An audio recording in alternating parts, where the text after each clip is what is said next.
Assalamualaikum warahmatullahi wabarakatuh.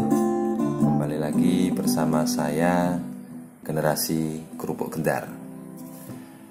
Di suatu pagi yang cerah, kami memasuki Boja yang semeraut dari dulu kala. Boja, Kecamatan Boja, Kabupaten Kendal. Kami melewati depan eks kantor Kabupaten Boja dengan patung ikoniknya yang khas. Lanjut ke arah barat melewati desa Bebengan dan berhenti di desa Gedung Sari di tengah hutan jati yang di bawah tegakannya ditanami kopi. Perjalanan kami ke sini memang berkaitan dengan kopi karena beberapa hari lalu saya menerima telepon bahwa ada siswa SMA yang akan melakukan penelitian berkaitan dengan lomba karya ilmiah yang mereka ikuti. Dan ini saya bersama dua siswa SMA beserta guru pembimbingnya. Namun saya merasa agak aneh karena mereka akan meneliti kopi Liberica, bukan kopi Robusta yang banyak terdapat di Siboli, Singorojo, Bojalimbangan. Bukan pula kopi Arabica yang terdapat di lereng Gunung Ungaran. Ini pertanyaan besar bagi saya sebagai orang yang sudah lama berkecimpung di dunia kopi. Mengapa memilih kopi Liberica? Barangkali yang memberikan ide mempunyai rasa romantisme terhadap kopi Liberica. Gak tahulah.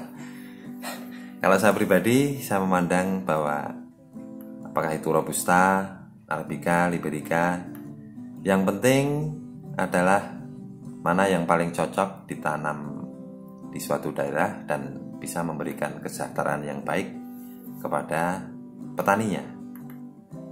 Namun walaupun keanehan yang saya rasakan ini saya sampaikan kepada adik-adik siswa SMA yang bersemangat itu, saya tidak akan mempengaruhi pilihan objek penelitian mereka.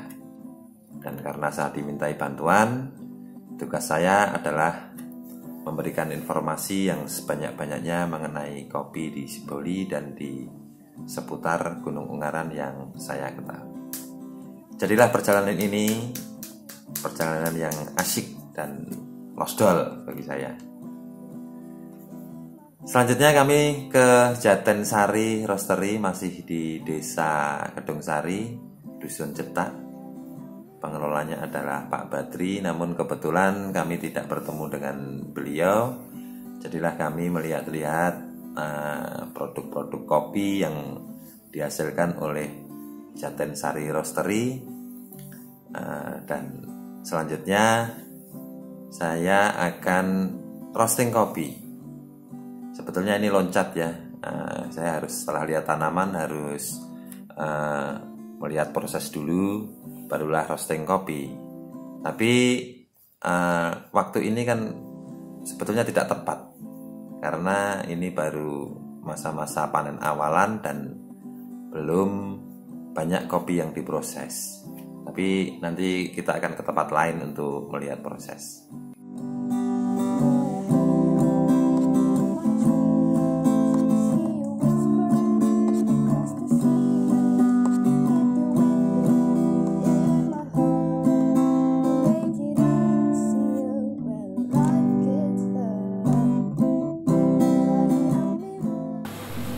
Panen, diproses dan jadi bibit atau kopi beras itu harus dipanggang supaya bisa dinikmati. Tapi dipanggang masih digiling lagi bubuk ya, kopi bubuk itu. Kalau di kafe-kafe kan biasanya kan kopi bubuknya mendadak. Nah, dia kan tersedia udah di grindernya itu dalam bentuk masih biji. Nah, itu kemudian digiling dadakan gitu. Bukan hanya tahu bulat yang dadakan, tapi kopi di kafe pun gilingnya dadakan karena memang kopi yang diseduh tidak lama setelah digiling itu rasanya lebih fresh, walaupun gongsengnya udah agak lama karena kopi gongseng itu dia bisa tahan kalau kemasannya bagus bisa sampai beberapa bulan. Kalau sering buka tutup ya kualitasnya menurun.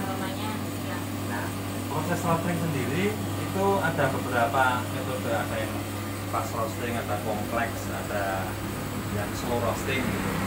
Biasanya lama roastingnya itu sekitar idealnya sekitar 9 sampai 16 menit. Tapi banyak roaster-roaster di kelompok tani, dia kan khawatir kalau apinya gede, jadi dia roastingnya lebih lama. Nah, roastingnya itu kalau apinya kecil itu bisa setengah jam, bisa 1 jam gitu baru dinyalakan.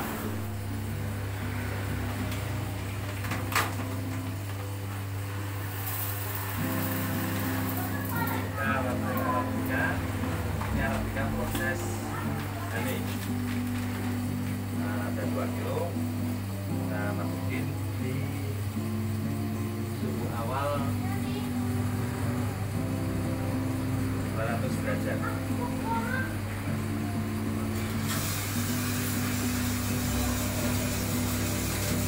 Jam 11.5 menit. Jadi idealnya tidak boleh lebih dari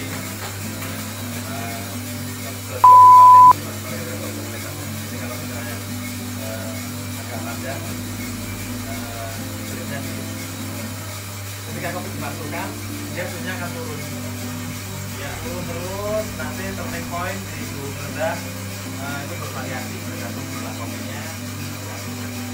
Masuk pada variabelnya. Kalau punya banyak, kemarin saya pernah apa itu roasting 4 kilo, terus dia turun sampai 71. Ini memang gitu.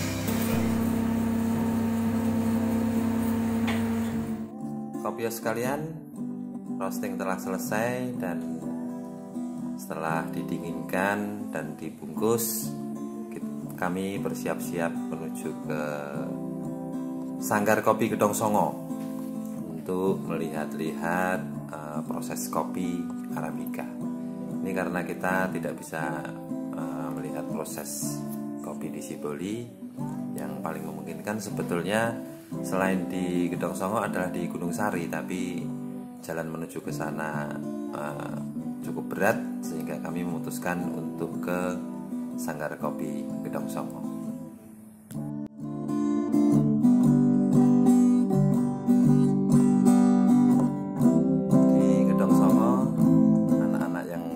Itu melihat proses dari mulai petik kopi, petik merah, dan berbincang-bincang juga dengan Pak Slamet, pengelola Sanggar Kopi Gedong Songo, juga melihat berbagai macam proses yang dilakukan di Sanggar Kopi Gedong Songo, antara lain proses honey, full wash, dan proses natural. Semoga adik-adik SMA yang akan mengikuti lomba karya ilmiah mendapatkan banyak hal dari perjalanan hari ini yang akan mendukung karya ilmiah mereka dan menjadi juara. Demikian kopios sekalian, video saya kali ini diakhiri dengan seruput bersama. Kami meninggalkan Sanggar Kopi Gedong Songo untuk kembali ke tempat kami masing-masing. Jangan lupa like dan subscribe. Dan bagi kopios kalian yang mempunyai channel, tinggalkan jejak di kolom komentar agar saya mudah untuk mengunjungi kopios kalian. Sampai bertemu di video selanjutnya. Tetap sharing seruput seduluran.